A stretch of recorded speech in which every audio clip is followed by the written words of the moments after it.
क्यों न जाए तू होरी रे रतिया, तुझे है तो मैं सारी दुनिया, कहाँ है बदली की दुल्हनिया मिया।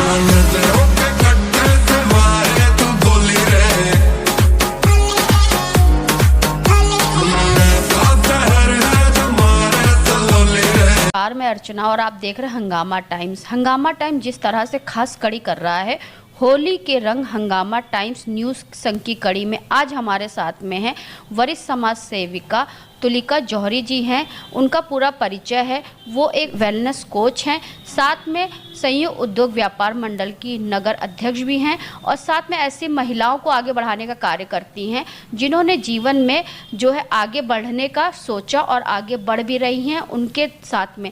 तो उनसे हम बात करते हैं अंतर्राष्ट्रीय महिला दिवस के उपलक्ष्य में और साथ में जो है होली फेस्टिवल आ रहा है, क्योंकि महिला जहाँ पे एक माँ है, बेटी है, पत्नी है और उसकी कई जिम्मेदारियां हैं, लेकिन महिला की अपने प्रति क्या जिम्मेदारियां हैं, सारी जिम्मेदारियों को निभाते हुए वो कहीं ना कहीं अपनी जिम्मेदारी भूल जाती है। वो सही से खाना नहीं खाती है या समय पर सोती नहीं है या फिर ऐसी बहुत सी सारी जिम्मेदारियां जिसको निभाते निभाते वो अपनी सेहत और स्वास्थ्य के प्रति जागरूक नहीं रहती है, कई बीमारियां उसको लग जाती हैं और साथ में समाज में वो अपना एक अलग सा जो स्थान उसको बनाना होता है वो अपनी पहचान भी कहीं ना कहीं उसकी छुप जाती है और पहचान नहीं बना पाती है।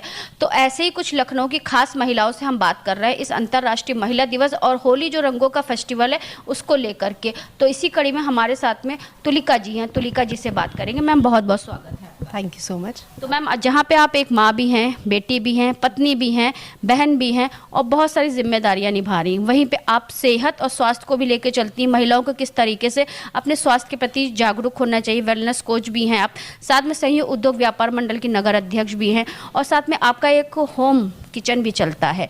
तो क्या कहना चाहेंगी ma'am? Thank you so much कि आपने मुझे ये अवसर दिया कि मैं महिलाओं तक अपनी बात को रख सकूं और अपने एक्सपीरियंसेस शेयर करूं। तो हम लोग जैसे एक आम हिंदुस्तानी घर में हम लोग देखते हैं कि महिलाएं, जैसे मेरी माँ या घर में और जो महिलाएं थी, वो हमेशा दूसरों के बारे में कि डैडी के टिफ़िन में क्या जाना है, बच्चों के टिफ़िन में क्या जाना है, उनकी क्या चॉइसेस हैं, इसी के बारे में हमेशा सोचते रहते हैं और अपनी सेहत के प्रति जागरूक नहीं होती हैं। और प्लस लेडीज़ के साथ में और भी बहुत सारे हेल्थ इश्यूज़ होते हैं जो कि महिलाओं की प्रॉब्लम करके इग्नोर कर दिया जाता है सोसाइटी में। तो बचपन से क्योंकि इन चीज़ों को देखा था और कुछ चीज़ों को खुद भी एक्सपीरियंस किया था, मैं बचपन से मेरा वज़न ज़्यादा था, हार्मोनल इश्यूज़ थे, लेकिन उस समय में शायद मेडिकल फैसिलिटीज़ इतनी स्ट्रॉन्ग नहीं थी, तो वो चीज़ें बढ़ती चली गई। तो जब अपने ऊपर देखा उन चीज़ों को तो मुझे समझ में आया कि अगर सेहत नहीं है तो फिर हम कुछ नहीं कर सकते हैं। एक अच्छे पोस्ट पे जॉब कर रही थी, सब कुछ था, घर परिवार सुविधाएं सब थी, लेकिन जो नहीं था वो नहीं था सेहत। और ये समझ में आया है कि एक समय के बाद कि अगर सेहत साथ में नहीं है तो सारी जितनी भी चीज़ें हैं वो सब बेकार हैं, क्योंकि जब हमारा शरीर परेशान होगा तो हम दूसरे के लिए अच्छा कर नहीं सकते हैं। तो फिर जीवन में ऐसे मुकाम आए, कुछ लोग ऐसे मिले मुझे जिन्होंने मेरा एक फरिश्ते की तरह मेरी मदद करी और मुझे समझाया कि सेहत का क्या मतलब है। तो मैंने समझा, मेरा वज़न ज़्यादा था, मुझे हेल्थ चैलेंजेस थे, उनको ठीक किया। 96 kgs वेट था मेरा, उसको रिड्यूस करा और वज़न के साथ में अंदर से फिटनेस आई मुझे। तो मुझे समझ में आया कि बहुत सारे लोग हैं जो स्वस्थ होना तो चाहते हैं, उनको कोई साधन संसाधन नहीं मिलता है। तो फिर मैंने इस पर स्टडी किया, रिसर्च किया, जो हमारे जो कोचेज़ मेंटोर्स थे उनसे सीखा इस चीज़ को। और इस समय मैं सोसाइटी में जितने भी स्पेशली महिलाएं हैं उन पे फोकस करती हूँ ज़्यादा, क्योंकि महिलाओं को के दर्द को ज़्यादा अच्छी तरीके से समझ पाते हैं, तो उनको बताती हूँ, सिखाती हूँ और उससे बहुत अच्छे रिजल्ट आ रहे हैं। विगत कितने सालों से काम कर रही हैं? ये जो लोगों को के बीच में जाकर के न्यूट्रिशन के बारे में बात करना, चर्चा करना, उन्हें समझाना, सेहत पे चर्चा करना, ये 15 सालों से कर रही हूँ।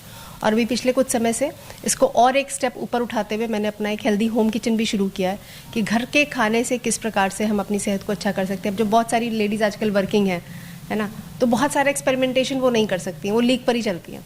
तो मैं अपने हेल्दी होम किचन की मदद से उनको हेल्प करती हूँ कि किस प्रकार से घर के खाने से भी वो अपनी सेहत को अच्छा कर सकती हैं। यानी कि सेहत के साथ साथ में स्वाद भी। बिल्कुल, सेहत भी स्वाद भी, ये मेरा बिल्कुल मोटो है मेरी लाइफ का कि अगर स्वाद नहीं मिलेगा तो फिर थोड़े दिन बाद सेहत पीछे हो जाती है। तो सेहत और स्वाद दोनों। तो स्वाद में क्या क्या लेकर के आती हैं? स्वाद में हर तरह का खाना होता है हमारा। जो खाना हम लोग घर में खाते हैं सिर्फ उसको और बेहतर किस प्रकार से बनाया जा सकता है। जैसे आजकल आप देखते हैं किसी को चावल सूट नहीं करता है, किसी को चीनी सूट नहीं करती, किसी को गेहूँ सूट नहीं करता है, तो किस तरीके से उसको हम कन्वर्ट, जैसे मैं मिलेट्स पे बहुत काम करती हूँ, है ना, और मैं चीनी के ऐसे ऑप्शंस पे काम करती हूँ जो कि हमारे जो डायबिटिक फ्रेंडली भी हो, है ना, और लोग देशी घी और बटर वगैरह से बहुत भागते हैं, तो रिफाइंड और पाम ऑयल के अलावा हम किस तरीके से अच्छा खाना बना सकते हैं, स्टीम्ड खाना कैसे बेहतर किया जा सकता है, बिना घी तेल का खाना कैसे अच्छा हो सकता है। मैं बेक्ड फूड पे बहुत फोकस करती हूँ। रागी, ज्वार, जौ, बाजरा, ये मेरा स्टेपल फूड है।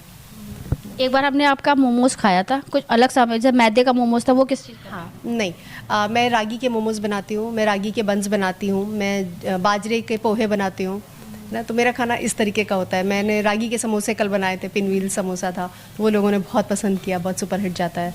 उसके अलावा प्रोटीन को खाने में किस तरीके से ऐड कर सकते हैं, है ना, रोज़ के खाने में ही कैसे ऐड कर सकते हैं, कुछ अलग से बहुत मेहनत नहीं करनी होती है, सिर्फ सोच वहाँ तक ले जानी होती है। तो मैं महिलाओं की सोच वहाँ तक ले जाती, देखिए महिलाओं के हाथ में सब कुछ है, ठीक है।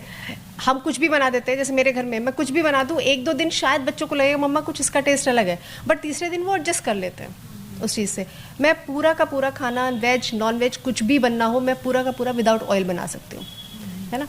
तो और अभी मतलब सब मेरे घर में बहुत एडजस्टेड है, किसी को प्रॉब्लम नहीं होती है कि हाँ इसमें तेल है कि नहीं, क्यों, क्योंकि उनको स्वाद चाहिए। तो वही सेहत भी स्वाद भी, वो दोनों चीज़ें देता है न्यूट्री स्वाद, जो मेरा होम किचन है, राइट। सेहत और स्वाद तो आपके हाथों में है ही है और आपके नेचर में है। व्यापार मंडल से कैसे जुड़ने का आपका विचार हुआ? वही हुआ कि मुझे व्यापार मंडल से ज़्यादा मतलब मेरा था मैं ज़्यादा से ज़्यादा लोगों तक पहुँच सकूँ। तो व्यापार मंडल से 2-3 जुड़े हुए लोग, वो जो अपनी सेहत के प्रति जागरूक थे, वो मेरे पास उनसे मतलब मेरी मुलाकात हुई, तो उन्होंने मेरी सर्विसेज ली, उनको समझ में आया। तो उनको ये लगा कि हर व्यक्ति, स्पेशली जो व्यापारी वर्ग है, तो वो क्या होता है, वो सुबह निकल गया, दिन भर अपने काम में व्यस्त है, वो ध्यान नहीं दे पाता, क्योंकि उसका सारा ध्यान अपने व्यापार पे रहता है ना। तो उन्होंने कहा कि आप हमारे साथ जुड़िए, और बहुत सारी ऐसी महिलाएं हैं जो इस तरह का काम कर सकती हैं आपके साथ में, अगर आप उन्हें थोड़ा एजुकेट कर दें, गाइड कर दें, तो दोनों तरीके से हम उनकी मदद कर सकते हैं, उनकी सेहत भी बना सकते हैं, ठीक है। क्योंकि आप देखिए मतलब उसको अदरवाइज लेने की जरूरत नहीं है। ज़्यादातर व्यापारी वर्ग क्या होता है, वो एक जगह बैठा हुआ है, मान लीजिए, ठीक है, जो आ गया खा लिया, है ना। समोसा लोग ज़्यादा खाते, समोसा आ गया, अच्छा ग्राहक आ गया, तो ग्राहकी को बना के रखने के लिए उनके साथ चाय भी पीनी है ना, उनके साथ समोसा खाना है, बिस्किट खाना है, कुछ नहीं तो अच्छा चाय पे चर्चा भी करनी, चाय पे चर्चा भी करनी है। तो चाय पे चर्चा को सेहत पे चर्चा पे कैसे बदलना है, ये मुझे उन्हें सिखाना था, है ना। एक तो पहला ये मेरा मोटिव था कि उन लोगों तक ज़्यादा से ज़्यादा लोगों तक पहुंच सके। दूसरा, कुछ महिलाएं ऐसी थी जो घर में रह के कुछ काम करना चाह रही थी, है ना, बहुत ज़्यादा नहीं गए। तो मेरे जो दोनों ही जो मेरे एंटरप्रेन्योरियल जो वेंचर्स हैं, दोनों में ही ऑप्शन है कि आप घर से अपने घर पे बैठ के तो नहीं, घर से आप इस काम को कर सकते हैं, लोगों की सेहत को इम्प्रूव कर सकते हैं। और उसमें सबसे पहला ग्राहक आपका कौन है? आप खुद। सबसे पहला कस्टमर कौन है? आप खुद। अगर आपने अपनी सेहत को अच्छा कर लिया तो ऑब्वियसली आप दूसरों की करेंगे। फिर जब हम सही रहेंगे तभी हम सामने वाले को सही रखें। राइट, बिल्कुल यही। अब मैं अगर 96 किलो का मेरा वजन होता तो मैं कैसे किसी से बोलती कि आप अपना वजन कम करिए। तो उसमें क्या होता है, हमें डबल बेनिफिट होता है। डबल बेनिफिट ये कि एक तो हमारी खुद की सेहत अच्छी रहती है, हमारी सेहत अच्छी रहती है तो हमारे पूरे परिवार की सेहत अच्छी रहती है, और प्लस फिर हम उसमें हमारा, देखिए बहुत सीधी सी बात है, हमें एक सोर्स ऑफ इनकम भी चाहिए होती है ना। जो महिलाएं जो घर से काम करना चाहती हैं उनके समाज सेवा तो अपनी जगह है, लेकिन साथ में समाज सेवा भी तभी हो सकती है जब पास में धन होगा, है ना। क्योंकि इतिहास भी गवाह है, कोई भी लड़ाई होती है तो अस्त्र शस्त्र खरीदने के लिए अर्थ की व्यवस्था बहुत जरूरी होती है। तो इसमें आप इस जरिए से जुड़ करके आप अपना थोड़ी इनकम भी घर पे रहकर ही कर सकते हैं, प्लस जो आप अपनी बीमारी में जो खर्चा आप करना था वो आपका बचता है। क्योंकि अगर यानी कि जो भी महिला घर से काम करना चाह रही हैं वो तुलिका मैम से संपर्क कर सकती हैं, आत्मनिर्भर बन सकती हैं। यस, उनको पूरी तरह से ट्रेनिंग दी जाती है, सिखाया जाता है, समझाया जाता है। ट्रेनिंग के दोनों वर्जन हमारे पास हैं, ऑनलाइन भी है, ऑफलाइन भी है, ठीक है। तो अगर कोई डिस्टेंस की वजह से किसी को लगता है कि हम कैसे इतनी दूर जाएं, मान लीजिए मेरे पास ऑल ओवर इंडिया से महिलाएं जुड़ी हुई हैं, ठीक है। तो वैसे तो पुरुष भी जुड़े हैं, ऐसा नहीं कि सिर्फ महिलाएं जुड़ी हैं, लेकिन क्योंकि हम लोग महिलाओं के बारे में बात करें तो ऑल ओवर इंडिया से जुड़े हुए हैं। तो हम लोग उनको ऑनलाइन पूरी ट्रेनिंग, पूरा सिस्टम सिखाते हैं, समझाते हैं, बताते हैं, और उससे लोग बहुत अच्छा काम कर रहे हैं। तो एक सवाल हम आपसे और करेंगे, जैसे मैंने आपका पहले इंट्रो बताया, जैसा महिला बेटी भी है, पत्नी भी है, माँ भी है और बहू भी है, तो आपने अपने सफ़र में बेटी से पत्नी का सफ़र, पत्नी से माँ का सफ़र, और माँ के साथ में और भी जो कई रूप आपके हैं, एक व्यवसायी भी हैं, एक व्यापारी भी हैं, बिजनेस वूमेन भी हैं, और महिलाओं को जो है आगे बढ़ाने के लिए कार्य भी कर रही हैं, वेलनेस कोच भी हैं। तो इन सारे पड़ाव को पार करते हुए क्या क्या उतार चढ़ाव देखे आपने, क्या क्या परिवर्तन हुआ आपके जीवन में जिससे अन्य महिलाओं को प्रेरणा मिले? देखिए, बचपन से हम लोगों ने जो देखा, मतलब मैं बहुत ब्लेस्ड हूँ कि मेरे पेरेंट्स ने हम लोग 2 बहनें हैं, तो कभी किसी तरह की कोई रोक टोक या कमी नहीं रखी, हमेशा आगे बढ़ाया, पढ़ाई लिखाई के क्षेत्र में, खाने पीने के क्षेत्र में, हर चीज़, मतलब कभी कोई कमी नहीं थी। लेकिन लैक ऑफ नॉलेज, जानकारी नहीं थी कि क्या चीज़ सही है, क्या चीज़ गलत है, क्या खाना अच्छा है, क्या खाना बुरा है। जैसे मैंने बताया, मुझे बचपन से मेरा वज़न थोड़ा ज़्यादा था, तो ये तो पता था कि वज़न कम करना है, कैसे कम करना है ये नहीं पता। हम डॉक्टरों के पास जाते हैं, डॉक्टर कहते हैं वज़न कम करिए, कैसे करिए हमसे मतलब नहीं है, ठीक है। तो ये एक दिक्कत थी। तो देखिए, स्पेशली शायद इंडियन सोसाइटी में, तो मैं जानती हूँ बाहर की सोसाइटी में होता है कि नहीं होता मुझे नहीं पता, एक वर्ड होता है बॉडी शेमिंग, है ना, कि अगर किसी का वज़न ज़्यादा है, किसी का रंग थोड़ा सा दबा हुआ है, या और कोई है चैलेंज है इस तरीके का, तो किसी न किसी फॉर्म में उसकी बॉडी शेमिंग ज़रूर होती है। तो उससे क्या होता है, उसका जो कॉन्फिडेंस लेवल होता है वो कम हो जाता है ना। तो मेरा बचपन में ये था, मुझे कॉन्फिडेंस लेवल बहुत लो हो जाता था, क्योंकि वज़न ज़्यादा है, हर कोई मतलब चाहे प्यार से छेड़ रहा है मोटी, या एक सर्कल में, तो एक लड्डू को प्यार से लड्डू पे कहते हैं, कुछ भी, मतलब तो एक वो था। तो उसकी वजह से क्या हुआ कि कहीं ना कहीं एक अंडर कॉन्फिडेंट हुए काफ़ी, लेकिन क्योंकि पढ़ाई में अच्छे थे और पेरेंट्स की तरफ से बहुत ज़्यादा सहयोग हमेशा मिला मुझे। लकीली शादी होने के बाद भी मेरे हस्बैंड ने मुझे बहुत सपोर्ट किया। इनिशियली शुरुआत के दिनों में तो बहुत ज़्यादा उन्होंने सपोर्ट किया मुझे, बात अभी भी करते हैं, ऐसा नहीं है, लेकिन सपोर्ट किया। वही मुझे इस सिस्टम वेलनेस की दुनिया में लाने वाले वही थे। उन्होंने मुझे बहुत फोर्स किया, क्योंकि लेकिन हाँ, उसका रीज़न ये था कि जब मेरी सेहत अंदर से ख़राब हो रही थी। देखिए क्या होता है, हम लोग की औरतों की आदत क्या होती है कि घर में जेंट्स को दे दिया खाना, अपने लिए ध्यान नहीं दिया, जो बचा है वो खा लिया, या अरे ये बच रहा है लाओ खा के ख़त्म करें। तो हम लोग अपनी बॉडी को डस्टबिन बना लेते हैं, ओवर ईटिंग करने लगते हैं। सही गलत की पहचान नहीं होती है, ठीक है, क्योंकि बचपन से दाल चावल रोटी सब्जी खाते चले आ रहे हैं, इसका ये मतलब नहीं है कि दाल चावल रोटी सब्जी हमारे शरीर के लिए सही है। तो हमें मेरे शरीर के लिए क्या सही है, वो ज़रूरी नहीं कि जो मेरे हस्बैंड को सूट कर रहा हूँ मुझे भी सूट कर रहा हो, या जो मेरे माँ बाप को सूट कर रहा हूँ मुझे भी सूट कर रहा हो। ये चीज़ें समझने की हमें मतलब एक नॉलेज नहीं थी, वो धीरे धीरे सीखा। तो इस दौरान में क्या हुआ, जब वज़न बहुत ज़्यादा था, स्वास्थ्य ठीक नहीं रहता था, तो देखिए अगर आपका, वही मैंने शुरुआत में बोला, अगर हम अंदर से स्वस्थ नहीं है ना, तो वो कहीं ना कहीं हमारे नेचर में, हमारी हरकतों में आ जाता है। तो मुझे गुस्सा बहुत आने लगा था, नींद बहुत आने लगी थी, तो उससे क्या होता है, पर्सनल लाइफ डिस्टर्ब होती है ना। तो ये सब चीज़ें एक हुई, एक तो इस वजह से लाइफ में बहुत डिस्टर्बेंसेस आए। जब आप नींद नहीं पूरी होगी, आपको गुस्सा बहुत आएगा, आप हर चीज़ में चिड़चिड़ाएंगे, तो सही बात भी आपको गलत लगेगी, है ना। अब अगर इस मौसम में मैं एसी चला के बैठूं तो वो गलत है, लेकिन क्योंकि मेरा शरीर अंदर से इतना गर्म मतलब बीमारियों की वजह से मुझे गर्मी ज़्यादा लगती थी। तो अगर कोई सही भी कह रहा है ना कि एसी क्यों चलाया, अभी समय नहीं है, तो चिड़चिड़ाहट हो जाती थी। तो फिर धीरे धीरे फिर जब मैंने न्यूट्रिशन के बारे में जाना, सीखा, समझा, तो आज करते करते कि मेरे घर में इतना टचवुड, इतना हेल्दी माहौल रहता है कि कोई गुस्सा नहीं, कोई चिड़चिड़ाहट नहीं। तो ये अपने आप में एक बहुत बड़ा चेंज आया। तो प्लस मैंने सीखा कि हमारी बॉडी डस्टबिन नहीं है। जैसे होता है ना, माएँ नॉर्मली क्या करती हैं, अरे ये ज़रा सा बचा है, लाओ खा लिया, है ना, अच्छा तुम नहीं खाओगे, लाओ मैंने खा लिया, अब इतना सा कटोरी में कहाँ फ्रिज में रखें, लाओ खा लिया, सारा दिन इसी में निकल जाता है ना। ये सब चीज़ें हम लोगों को यही सिखाते भी हैं कि आपकी बॉडी डस्टबिन नहीं है। डस्टबिन में जाएगा इसलिए आप पेट में डाल लेते हैं, तो क्या आपका पेट डस्टबिन है ना। तो ये सब चीज़ें हमने खुद भी सीखी करते हुए। फिर ऑल्टरनेटिव्स क्या हैं, है ना, जैसे मैंने बताया मैं बाजरा, रागी, इस तरह की चीज़ों का ज़्यादा उपयोग करती हूँ। ऐसा नहीं है कि मैदा जहर है, ऐसा नहीं है, मैं ये भी बताती हूँ।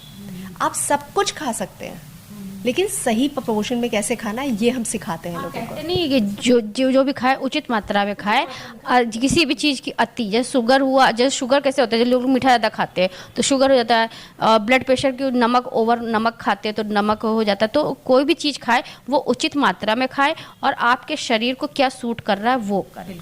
बिल्कुल। तो उनको हम ये सिखाते हैं लोगों को कि आपको क्या खाना है, कैसे खाना है। आप मैदा भी खा रहे हैं ना, खाइए, मतलब ये नहीं हम कह रहे हैं, हम प्रमोट नहीं कर रहे हैं मैदे को, लेकिन अगर आपको खाना ही पड़ रहा है तो उसको सही तरीके से कैसे खाना है। तो ठीक है, गेहूं का ही तो वर्जन है, ठीक है भाई, उसमें फाइबर नहीं है तो फाइबर अलग से ऐड कर लो उस चीज़ में। ये सब चीज़ें सिखाते हुए जब हमने खुद भी सीखी, दूसरों को सिखाई, तो उसका बहुत अमेजिंग रिजल्ट आया। तो अभी जैसे आपका सवाल था, मैं सवाल से थोड़ा भटक गई थी कि माँ बेटी होते हुए, तो मैंने बताया मैं बेटी थी तो मुझे सब सुविधाएँ थी, नॉलेज नहीं थी। फिर जब मैं माँ हुई, पहली बेटी हुई, तो मुझे बहुत सारी चीज़ों की नॉलेज नहीं थी, है ना। लेकिन धीरे धीरे जब न्यूट्रिशन के फील्ड में आई तो मैंने बहुत सारी चीज़ें सीखी। तो मेरी बेटी और बेटे के खान पान की आदतों में बहुत ज़्यादा डिफरेंस है ना। क्योंकि बेटी को बचपन से हम लोग ने सिर्फ आलू खिलाया कि बच्चे आलू ही खाते हैं, और बेटा मेरा शुरू से वो करेला भी खाएगा, शिमला मिर्च भी खा लेगा, वो सब कुछ खा लेगा, है ना, क्योंकि हमने उस तरह की आदत उसकी डेवलप कर दी, हमें खुद जानकारी हो गई तो ऐसे ही उसको दे, तो इस तरह के फ़र्क आए। बाकी अदरवाइज़ क्योंकि मेरे जो फैमिली है बहुत सपोर्टिव रही है दोनों तरफ से, चाहे मैके से हो चाहे ससुराल पक्ष से हो। मेरे काम में कभी कोई बंधन नहीं रहा, जैसा चाहूँ वैसा काम करूँ जो करूँ, तो इस वजह से ये प्रॉब्लम्स नहीं, जो प्रॉब्लम्स थी वो मेरे खुद के शरीर के साथ थी जो मैंने ओवर पावर कर लिया। यानी कि मैम का कहने का मतलब ये है कि जितने रंग हमारे बाहर दिखते हैं उतने ही रंग हमारे अंदर भी होते हैं, तो हमारे अपने रंगों को किस तरीके से हम जो है बाहर और अपने अंदर की चीज़ों को तालमेल बना करके रखते हैं। सही खाएं, सही मात्रा में खाएं, सही समय पे खाएं, और जो भी काम करें वो हमेशा जो है आगे की ओर बढ़ने के लिए करें। 15 साल से वो इस तरीके से वेलनेस कोच भी हैं और साथ में महिलाओं को भी जागरूक कर रही हैं अपनी सेहत को लेकर। जो उन्होंने गलती करी वो और महिलाएं ना करें, इसकी वो सीख देती हैं। तो मैम इस महिला दिवस पे, अंतर्राष्ट्रीय महिला दिवस पे और होली फेस्टिवल भी आ रहा है, 2 हमारे पर्व एक साथ आ रहे हैं, जहाँ पे अंतर्राष्ट्रीय महिला दिवस 8 मार्च को पड़ेगा, होली फेस्टिवल हमारा 4 मार्च को पड़ेगा। तो क्या सभी को शुभ संदेश देना चाहेंगी? तो शुभ संदेश यही है कि सब कुछ अच्छे से एंजॉय करिए, खूब खाइए पीजिए, लेकिन 2 चीज़ें ध्यान रखें कि पहली बात तो ये कि अपने शरीर को इतना स्ट्रांग बनाएं कि हम कुछ भी खा पी लें हमें नुकसान ना करें। क्यों? क्योंकि कैसे ये हो सकता है, जब हम सही मात्रा में सही चीज़ों को खाएंगे तो फिर ये प्रॉब्लम्स हमको नहीं आएंगी। जैसे आप गुजिया खानी है, आप बिल्कुल गुजिया खाइए, लेकिन ये ज़रूरी नहीं कि आप 10 गुजिया खाइए, है ना। अगर आपको 10 गुजिया खानी है तो आप उसको बेक करके खा सकते हैं, आप मैदे के बजाय आप मिलेट्स की गुजिया खा सकते हैं, ठीक है। साथ में कैलोरी बैलेंस को बना के रखना है, वो बहुत ज़रूरी है कि कैलोरी बैलेंस आपका होना चाहिए। और इस तरह की छोटी छोटी चीज़ों को अगर हम ध्यान में रखेंगे, खाने के पहले सलाद ज़रूर खाएं, ठीक है। पानी का अच्छे से ध्यान रखें। हम लोग क्या होता है जब त्यौहार वगैरह होता है इतना व्यस्त हो जाते हैं कि हम पानी का ध्यान नहीं रखते हैं। तो 2-3 चीज़ों का अगर हम ध्यान रखेंगे ना तो हम त्यौहार को भी अच्छे से एंजॉय करेंगे। पोस्ट त्यौहार जो हमारा वज़न बढ़ जाता है या शरीर में भारीपन आ जाता है उससे भी हम बचेंगे, है ना। और फिर महिला दिवस पर तो बस हम, आजकल की महिलाएं वैसे ही बहुत सशक्त हैं अपने आप में। सिर्फ ये पहचाने कि अगर सेहत आपके साथ है तो पूरी दुनिया को आप मुट्ठी में कर सकते हैं। ये मतलब ये मेरा पर्सनल एक्सपीरियंस है जो मैंने पिछले 15 साल के, या मतलब जितने भी साल की मेरी उम्र हो गई है, मैंने इस चीज़ को एक्सपीरियंस किया कि अगर मैंने सही समय पे अपनी सेहत पे के प्रति ध्यान नहीं दिया होता तो शायद आज जितनी खुशहाल मेरी ज़िंदगी है वो नहीं होती। ये तो पक्का है, क्योंकि हम बहुत बुरे फेज से उस समय में गुजर रहे थे जब मेरा वज़न बहुत ज़्यादा था। जब मैं इस दुनिया में आई, सेहत की दुनिया में जब मैं आई, तो मैंने ये एक्सपीरियंस किया कि अगर सेहत आपके साथ, आपका परिवार आपके साथ खड़ा हो सकता है, आपके दर्द को झेल नहीं सकता है, वो आप ही को झेलना पड़ेगा। जो बॉडी में दर्द होता है वो आपको खुद ही झेलना पड़ता है। क्योंकि मैम ने एक बात बहुत सही कही कि जो भी खाएं उचित मात्रा में खाएं। और मेरा कहने का मतलब ये है और मेरा मानना ये है कि अगर आप जो खा रहे हैं तो उसमें कम से कम कुछ घंटे का, यानी कि 4 घंटों का अंतराल जरूर होना चाहिए। अगर आपने सुबह 9 से 10 बजे के बीच में अगर ब्रेकफास्ट कर लिया तो 1 से 2 के बीच में आपका लंच होना चाहिए। 1 से 2 के बीच में अगर आपने लंच किया तो शाम को 6 से 7 के बीच में आपको हल्का नाश्ता करना है, और फिर शाम का जो खाना है वो 9 से 10 बजे के बीच में करना है। अगर आप ये सभी चीज़ों को नियमित रूप से करेंगे तो स्वस्थ शरीर, स्वस्थ मस्तिष्क का कब निवास होता है पता नहीं चलता है। तो ऐसे ही लखनऊ में कुछ खास शख्सियतों से हम खास बातचीत कर रहे हैं अंतर्राष्ट्रीय महिला दिवस और होली जो रंगों का त्यौहार है उसको लेकर के। तो इसी कड़ी में आज हमारे साथ में थी वेलनेस कोच और साथ में वरिष्ठ समाज सेविका, संयुक्त उद्योग व्यापार मंडल की नगर अध्यक्ष तुलिका जौहरी जी थी, जिनसे हमने बात करी होली फेस्टिवल को लेकर के और अंतर्राष्ट्रीय महिला दिवस को लेकर के, सेहत पे चर्चा को लेकर के हमने उनसे बात करा। तो इसी के साथ मैं अर्चना आपसे जानना चाहूँगी, धन्यवाद। बने रहिएगा हंगामा टाइम न्यूज़ चैनल के साथ में। ऐसे हम आपको दिखाते रहेंगे कि होली के रंग हंगामा टाइम्स न्यूज़ संघ की कड़ी में और अंतर्राष्ट्रीय महिला दिवस के उपलक्ष्य में हम अन्य महिलाओं से किस तरह से बात कर रहे हैं, लखनऊ की कुछ खास शख्सियतों से। तो इसी के साथ मैं अर्चना आपसे जानना चाहूँगी, धन्यवाद। बने रहिएगा हंगामा टाइम न्यूज़ चैनल के साथ। हंगामा टाइम्स की तमाम खबरों को देखने के लिए हंगामा टाइम्स को सब्सक्राइब कर लीजिए और बेल आइकन दबा लीजिए। अगर आपको ये वीडियो अच्छा लगा हो तो लाइक बटन प्रेस कर अपनी प्रतिक्रिया हमारे कमेंट बॉक्स में देना मत भूलें।